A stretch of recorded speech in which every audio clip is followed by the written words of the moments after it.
hadir. Assalamualaikum warahmatullahi wabarakatuh. Om Swastiastu, Namo Buddhaya, salam kebajikan untuk kita semua. Perkenalkan, kami dari kelompok 3, kelas pengembangan kapasitas dan kelembagaan sektor publik. Pada kesempatan kali ini, kami akan membawakan presentasi terkait dengan birokrasi pemerintahan, yakni konsep birokrasi Max Weber.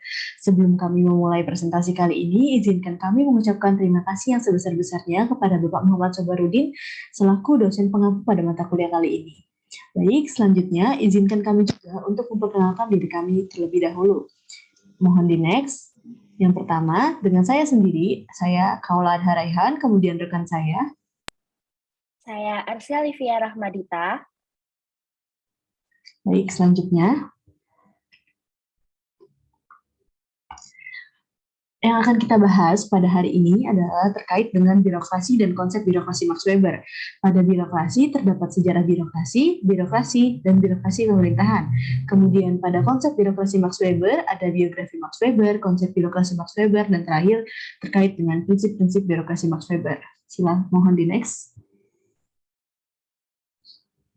Yang pertama, terkait dengan sejarah birokrasi. Nah, birokrasi ini muncul secara institusional ketika manusia mulai mengenal bentuk negara modern.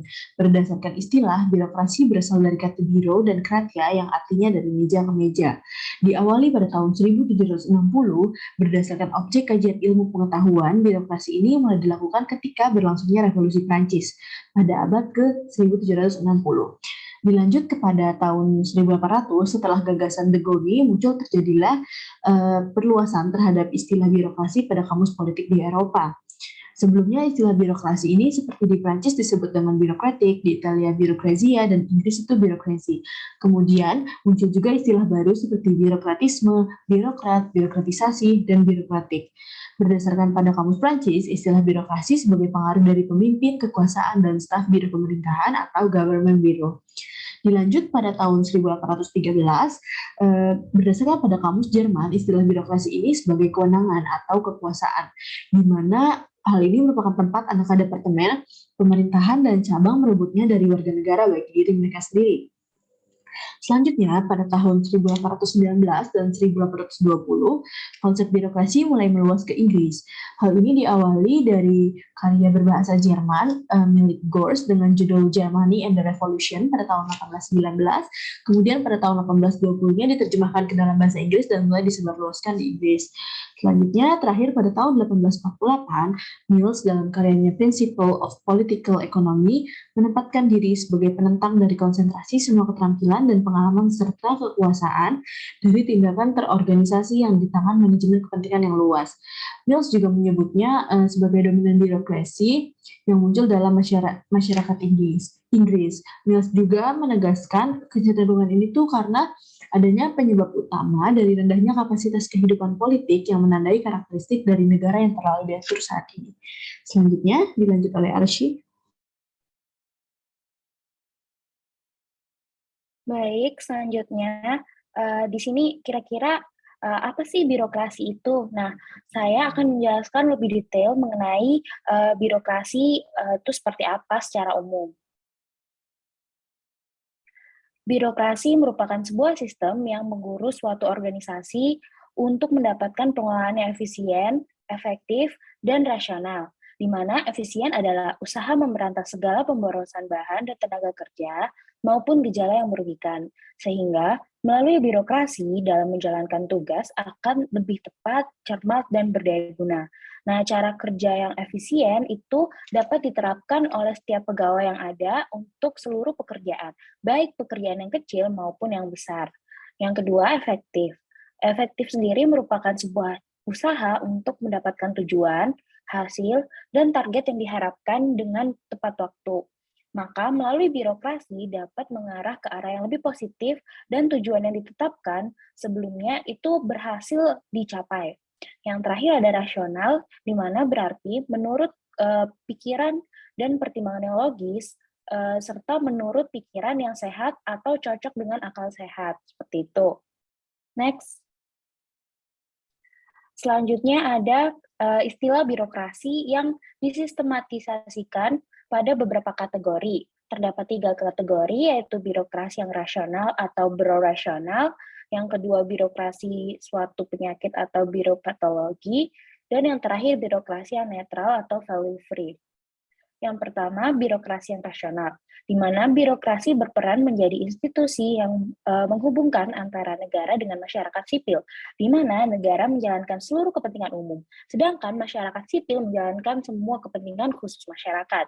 Yang kedua, birokrasi suatu penyakit. Nah, birokrasi ini itu dapat sebagai parasit karena menciptakan social class, di mana negara itu digunakan sebagai alat dari kalangan bangsawan, feodal, kapitalis, dan berkuasa yang mengeksploitasi serta memaksa kalangan sosial rendah. Dan yang terakhir, birokrasi yang netral atau value free itu tidak terkait dengan baik dan buruk atau neutrally birokrasi. Nah, birokrasi pemerintahan adalah sekelompok jabatan dan kewajiban yang diorganisir. Adanya keterkaitan terhadap peningkatan dan mematuhi pembuatan peran formal tersebut. Sehingga birokrasi juga sebagai hierarki jabatan berdasarkan struktur serta fungsi dengan sifat umum maupun teknis, baik di pusat maupun di daerah. Baik, yang selanjutnya ada modernisasi birokrasi. Jadi, seiring berjalannya waktu, berbagai aspek terus mengalami kemajuan. Salah satunya adalah birokrasi itu sendiri, di mana terjadi modernisasi. Nah, di sini terdapat beberapa dorongan yang membantu terjadi proyek modernitas, seperti ada 3, yaitu rasionalitas, formalisasi, dan konvensionalisasi. Yang pertama, rasionalitas. Max Weber memberikan pendapat mengenai rasional, mencari jalan agar terbagi antara kantor dan pemegang jabatan, keadaan yang sesuai untuk kenaikan pangkat, hubungan otoritas yang tersusun sistematik antara hak, kedudukan, kewajiban yang ditetapkan, dan sebagainya. Yang kedua, formalisasi, jadi menjadikan birokrasi sebagai cara yang mendefinisikan ulang, kembali ditafsirkan realitas, serta kembali mengklasifikasikan elemen-elemen, peningkatan kapasitas dijadikan sebagai fokus karena berguna untuk arahan dan kontrol, serta kemungkinan bidang tindakan institusi modern diperluas. Dan yang terakhir, konvensionalisasi, di mana konvensionalisasi itu sebagai cara dalam mengatasi ketidakpastian melalui pembatasan variasi peristiwa, tindakan, dan interpretasi yang bisa saja terjadi seperti itu. Oke, selanjutnya akan dilanjutkan oleh rekan saya. Baik, selanjutnya adalah terkait dengan birokrasi pemerintahan. Birokrasi pemerintahan ini merupakan keseluruhan organisasi dan manajemen yang melaksanakan fungsi dan tugas berbagai unit organisasi pemerintah pada suatu departemen maupun non-departemen, baik dari hal pusat maupun daerah untuk melakukan pelayanan umum dan masyarakat. Dalam konsep administrasi publik, birokrasi pemerintahan merupakan unsur strategis antara negara dan masyarakat yang bertujuan menggapai tujuan negara, menyelenggarakan fungsi dan proses pemerintahan, serta melaksanakan urusan pemerintahan. Birokrasi pemerintahan sebagai instrumen penting dalam mencapai tujuan negara serta berbentuk organisasi dan manajemen pemerintahan besar dalam suatu negara. Birokrasi menjalankan tugas-tugasnya pada administrasi yang besar, yaitu organisasi pemerintahan yang diatur secara formal. Birokrasi pemerintahan ini juga memiliki karakteristik yang berkaitan erat dengan sistem nilai, struktur, kultur, dan birokrasi pemerintahan. Selanjutnya,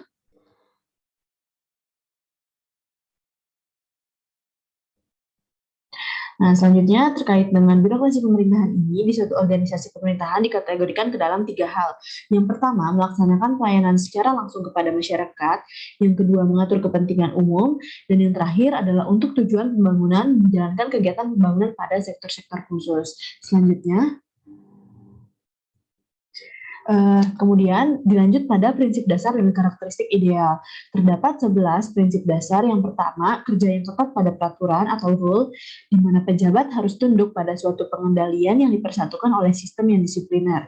Yang kedua, tugas yang khusus atau spesialisasi. Setiap pejabat mempunyai kontrak jabatan yang harus dijalankan. Job description masing-masing pejabat merupakan domain yang menjadi wewenang dan tanggung jawab yang harus dijalankan sesuai dengan kontrak. Yang ketiga, kaku dan sederhana. Dan yang keempat, penyelenggaraannya yang resmi atau biasa disebut formal. Yang kelima, Pengaturannya dari atas ke bawah, yakni hierarkis yang telah ditetapkan oleh organisasi atau institusi. Terdapat hierarki jabatan yang jelas. Pada masing-masing hierarki itu melekat tugas, tanggung jawab, dan kewenangan yang sesuai dengan tingkatannya masing-masing. Pekerjaan besar organisasi diperinci ke dalam unit-unit yang memiliki spesialisasi di bidang-bidang tertentu saja. Yang keenam, berdasarkan logika. Yang ketujuh, tersentralistik atau otoritas. Kemudian yang kedelapan, taat dan patuh, di mana para staf administrasi ini secara pribadi bebas dalam artian para staf ini hanya menjalankan tugas-tugas apabila diberikan tanggung jawab dan wewenang oleh peraturan. Dengan demikian, para pejabat hanya dapat melakukan pekerjaan sesuai dengan apa yang telah ditentukan saja, juga tidak dapat diperintah di luar bidang yang telah diberikannya tersebut. Kemudian ketaatan kepada atasan tersebut semata-mata karena menaati ketentuan yang telah disepakati dalam sebuah peraturan. Yang kesembilan adalah tidak melanggar ketentuan atau bisa disebut dengan disiplin. Setiap pejabat di bawah pengendalian dan pengawasan suatu sistem yang dijalankan harus secara disiplin. Yang kesepuluh adalah terstruktur atau sistematis. Fungsi-fungsi dalam masing-masing jabatan ini harus diperinci dengan jelas. Jadi ada yang menjadi tugas pokok dari masing-masing posisi jabatan dalam birokrasi. Yang terakhir adalah tanpa pandang bulu atau impersonal. Pejabat tidak boleh mengambil kedudukannya sebagai milik pribadi. Begitupun sumber-sumber yang melekat pada jabatannya itu seperti fasilitas, anggaran, dan wewenang. Dengan demikian harus ada impersonalitas jabatan. Impersonalitas jabatan ini adalah pemisahan urusan pribadi dan dinas, khususnya dalam hal birokrasi. Selanjutnya.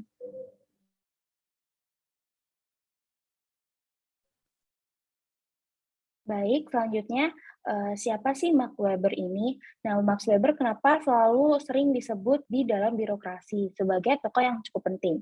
Di sini saya akan menjelaskan mengenai siapa Max Weber.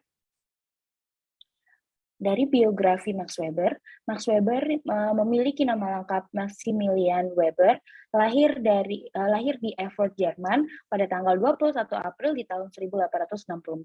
Dirinya merupakan seorang anak dengan pemikiran dan psikologis yang banyak dipengaruhi oleh perbedaan di antara kedua orang tuanya, di mana sang ibu merupakan seorang wanita religius, sedangkan ayahnya merupakan seorang birokrat dengan posisi penting. Max Weber sendiri merupakan ahli ekonomi, ahli politik, sosiolog, serta geograf yang dianggap sebagai salah satu pendiri dari administrasi negara modern dan ilmu sosiologi. Nah, karya utama dari Max Weber yang berkaitan dengan rasionalisasi dan sosiologi agama serta pemerintahan, namun ia juga sering menulis di bidang ekonomi. Nah, karya Max Weber yang paling terkenal atau paling populer sendiri adalah sebuah esai dengan judul Etika Protestan dan Semangat Kapitalisme. Esai tersebut mengawali penelitian tentang sosiologi agama, di mana menurut Max Weber sendiri, agama adalah salah satu alasan utama bagi pengembangan yang berbeda antara budaya Barat serta budaya Timur, di mana disebabkan tujuannya adalah menemukan berbagai alasan terkait budaya Barat dan Timur yang berkembang mengikuti jalurnya masing-masing. Next. Baik, selanjutnya adalah konsep birokrasi Max Weber. Menurut Max Weber, birokrasi memiliki ciri-ciri yang sangat spesifik yang berbeda dalam berbagai situasi dari representasi dan penerapan yang sering dianggap berasal dari model administrasi organisasi. Walaupun banyaknya gambaran tentang bagaimana melihat dan menganalisis suatu organisasi, ciri-ciri birokrasi ini masih banyak ditemukan seperti konsep sentral dan mengenai baik dan buruknya dalam teori organisasi. Secara umum, birokrasi diasosiasikan dengan ciri-ciri organisasi yang sangat negatif, misalnya seperti penundaan operasi, tindakan yang berpusat pada standar yang tidak jelas, permintaan dokumentasi yang berlebihan, atau bahkan kesulitan yang tak terhitung jumlahnya dalam memenuhi permintaan penggunaan atau pelanggan. Max Weber mengemukakan dua konsep rasionalitas, yaitu rasionalitas formal dan rasionalitas nyata. Rasionalitas formal ini hanya melihat hubungan sarana dan tujuan serta pencapaian dari tujuan praktis melalui perhitungan yang sesuai dengan beberapa cara yang cocok dengan pencapaian tujuan tersebut. Yang kedua, rasionalitas nyata adalah mengenai dominasi teoritis realitas yang meningkat melalui beberapa konsep yang semakin abstrak dan tepat. Birokrasi ini terus meningkat mengalami perkembangan yang bersamaan ekonomi keuangan modern, rasionalisasi hukum, fenomena massa, intervensionisme negara, dan pembangunan serta sentralisasi. Weber juga menganggap bahwa dominasi rasional berdasarkan legitimasi hukum akan mengasumsikan dominasi yang meningkat dan akan mengasumsikan dominasi yang meningkat sebagai keterkaitan efektif. Bagi Weber, administrasi birokrasi ini berarti dominasi dengan kekuatan mengetahui. Itulah karakter fundamental dari birokrasi ini. Perkembangan bentuk organisasi modern harus jalan di segala bidang dengan perkembangan dan perluasan administrasi birokrasi yang terus-menerus. Karena administrasi birokrasi ini harus selalu diamati dalam kondisi yang sama serta dari perspektif formal dan termasuk yang jenis paling rasional. Selanjutnya,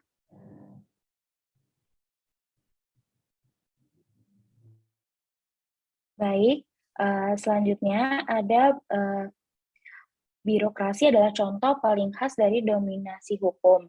Ini didasarkan pada prinsip-prinsip berikut. Terdapat 8 prinsip yang akan saya jelaskan. Yang pertama, keberadaan layanan yang ditentukan dan oleh karena itu kompetensi ditentukan secara ketat oleh UU atau peraturan.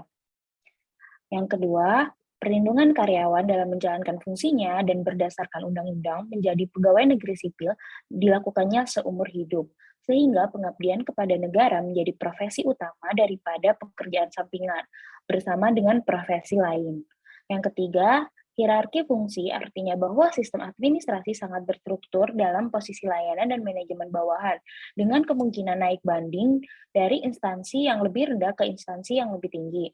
Yang keempat, rekrutmen dilakukan melalui tender, ujian, atau diploma yang mengharuskan kandidat memiliki pelatihan khusus. Yang kelima, upaya pegawai berupa gaji tetap dan uang pensiun pada saat meninggalkan tugas negara. Gaji akan diberikan sesuai peringkat dengan hierarki internal administrasi dan pentingnya tanggung jawab. Yang keenam, hak wewenang untuk mengontrol pekerjaan bawahannya melalui pembentukan komite disiplin. Setiap pejabat memiliki posisi di bawah pengawasan dan pengendalian suatu sistem yang dijalankan dengan aturan yang berlaku. Yang ketujuh, kemungkinan kenaikan pangkat pegawai atas dasar kriteria objektif dan bukan atas kebijaksanaan pihak yang berwenang. Jadi adanya struktur pengembangan karir yang jelas dan promosi yang didasarkan pada senioritas dan merit sesuai dengan pertimbangan yang objektif. Dan yang terakhir, yang kedelapan, di mana pemisahan sepenuhnya antara fungsi dan individu yang menjalankannya, karena tidak ada pegawai yang dapat menjadi pemilik posisi atau alat administrasi. Next, selanjutnya. Baik, sekian sudah presentasi dari kelompok kami. Terima kasih kepada Bapak Sobarudin dan teman-teman yang telah menyaksikan presentasi kali ini, serta mohon maaf apabila ada kesalahan atau kekurangan dalam penyampaian presentasi dari kami. Sekian, wassalamualaikum warahmatullahi wabarakatuh.